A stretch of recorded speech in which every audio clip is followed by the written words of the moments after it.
Muy buenas a todos, ¿cómo estáis? Espero que estéis muy bien, espero que estéis pasando un día genial. Madre mía, menudo personaje, menudo elemento que os traigo hoy aquí al canal, a la cabaña del misterio. Un hombre con un gran número de asesinatos y que hacía cosas tan locas y tan descabelladas como cortarle la cabeza a una persona y después masturbarse con su cabeza. Creo que lo más interesante de este caso va a ser sin duda la evolución. Vamos a ver cómo desde pequeño hasta que crece va teniendo algunos rasgos de psicópata, de persona que está loca. Pero bueno, me voy a callar ya, vamos a empezar con el vídeo, que hay muchísima información, es un caso bastante extenso, así que hoy aquí en la cabaña del misterio vamos a presentar el caso de Jeffrey Dahmer.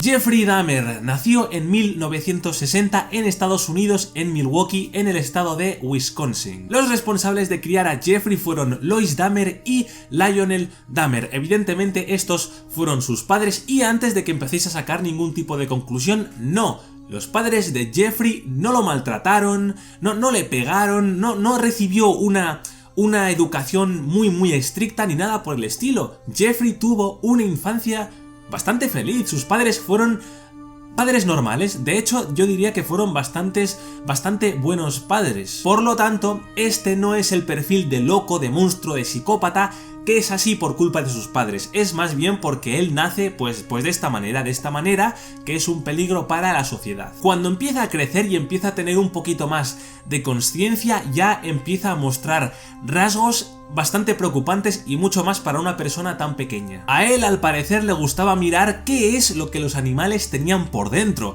los intestinos, las tripas, las vísceras, absolutamente todo. Y para ello bien buscaba animales que ya estuviesen muertos o era él mismo quien mataba a los animales. Por ejemplo, él cuando iba de pesca con su padre al parecer le gustaba rajarle las tripas a los peces y ver cómo morían. Según pasaban los años, Jeffrey ya empezaba a volverse una persona más retraída, más tímida e incluso hasta el punto ya de empezar a alejarse de los niños que eran de su edad. Un dato importante es que los padres de Jeffrey se divorciaron, por lo que yo pienso que los padres seguramente pensaron más de una vez que Jeffrey empezó a tomar estas aptitudes precisamente por este divorcio. A ver, sinceramente, lo cual dudo muchísimo, porque ya me diréis qué tiene que ver que tus padres se divorcien con que quieras ver vísceras de animales muertos. Y por cierto, otro dato bastante importante es que le gustaba sacar fotos a esos animales muertos y después guardarlas de recuerdo. Y digo que es muy importante porque ya veremos que esta manía después evoluciona bastante peor. La adolescencia llama a su puerta y empieza a conocerse más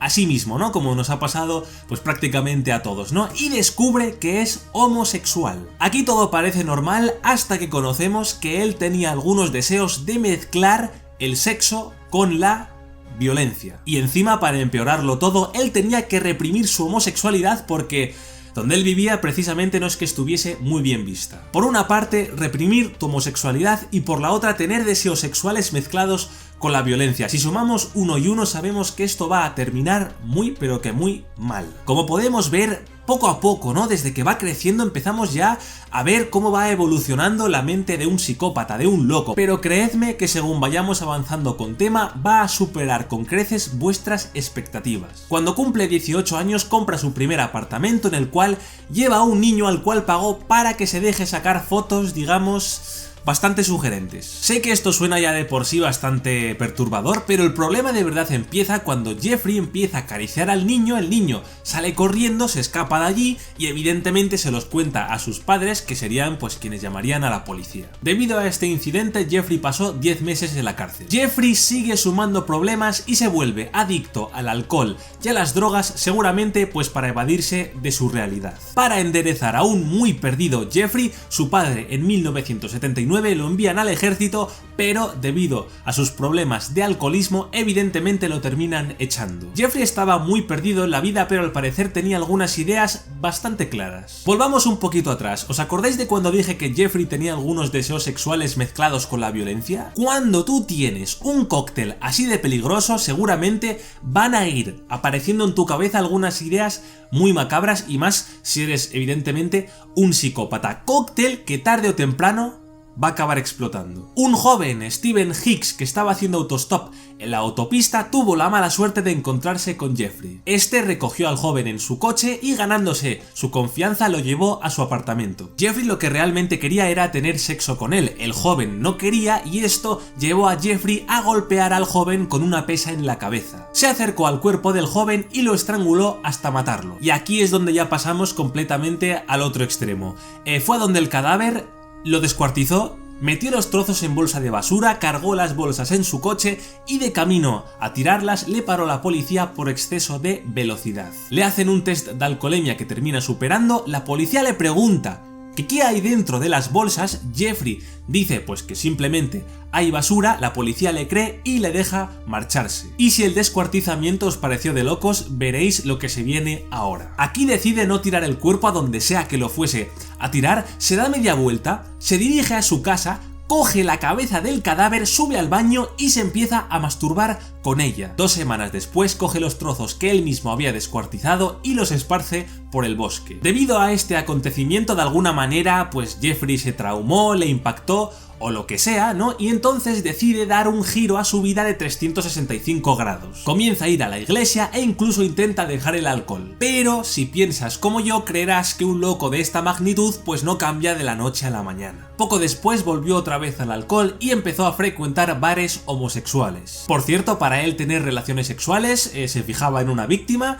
le echaba droga en la copa y después a esa víctima se la llevaba a casa. Hizo esto con varias personas, ninguna de estas personas murió. Al parecer, desde aquel incidente que le traumó, Jeffrey estaba batiendo un récord de no matar a personas, un récord que pronto se quebraría. Steven Tuomi, un joven de 25 años, se encuentra con Jeffrey en un bar. Jeffrey hizo lo de siempre, meterle droga en la copa y después llevárselo a su casa. Jeffrey despierta al día siguiente y el joven aparece muerto. Jeffrey al parecer no se acuerda de nada, pero el cadáver presenta signos de agresión, por lo tanto sabemos que Jeffrey lo mató. Y aquí es donde a Jeffrey otra vez se le va por completo otra vez la cabeza. Coge al cadáver, lo mete en una especie de maleta, lo lleva a casa de su abuela, tiene sexo con el cadáver, es decir, que lo viola, lo descuartiza y lo tira en un contenedor. Pero eso sí, esta vez se quedó con la cabeza y la expuso en su cuarto a modo de trofeo. Pasamos a la siguiente víctima, Jamie Dockstader, y esta vez solamente tenía 14 años. Jeffrey le pagó $50 para que le hiciera una felación y por si fuera poco, después cogió y lo estranguló hasta matarlo. Utilizó este modus operandi con varias víctimas hasta que fue arrestado. Al parecer, Jeffrey llevó un niño a su casa de 12 años para tener sexo con él, pero esta vez el niño escapó y fue a denunciarle a la policía. Jeffrey estuvo un tiempo en la cárcel y después lo liberaron porque obviamente no sabía nada de los asesinatos. Cuando salió de la cárcel, asesinó a otras 12 personas más, quedándose de casi todas la cabeza y los genitales. Jeffrey empezaba a acumular cadáveres en su casa, cadáveres que evidentemente con el tiempo empiezan a oler. ¿Y qué se le ocurre a Jeffrey para acabar con el olor de sus víctimas? Comérselas. Aquí es ya cuando Jeffrey empieza con el canibalismo. Ahora cada vez que asesinaba a alguien lo descuartizaba y después se lo comía. Hizo esto hasta que conoció a Tracy Edwards, su última víctima. Jeffrey actuó con su modus operandi, pero esta vez Tracy consiguió escapar. Esta vez la policía registró su casa y encontraron un montón de evidencias y de pruebas que lo mandarían directo a la cárcel. La policía encontró fotos que les hacía a las víctimas, partes humanas, cuerpos mutilados, montones de huesos humanos, 7 cráneos e incluso una cabeza humana en el frigorífico. Vamos, que le esperaba un tiempo muy largo en la sombra, para ser exactos 930 años. Se pidió que a Jeffrey se le internara en un psiquiátrico, pero el jurado rechazó esta propuesta porque le consideraron mentalmente sano. Jeffrey evidentemente no llegó a cumplir esta condena porque 1. es imposible y 2. murió en la cárcel irónicamente, porque os acordáis de que antes conté que Jeffrey mató a una de sus víctimas con una pesa en la cabeza. Pues Jeffrey en una pelea en la cárcel murió exactamente de esta misma manera, recibiendo un golpe con una pesa en la cabeza. A veces la vida es muy pero que muy irónica. Y esta ha sido la historia de uno de los asesinos caníbales más famosos de la historia, Jeffrey Dahmer. Si os ha gustado, dadle a like, que solamente darle a un botón y a mí me ayudáis muchísimo. Si queréis ver más de este tipo de contenido, solamente os tenéis que suscribir. Y nada más, yo aquí me despido y nos vemos el próximo día, aquí, en la Cabaña del Misterio.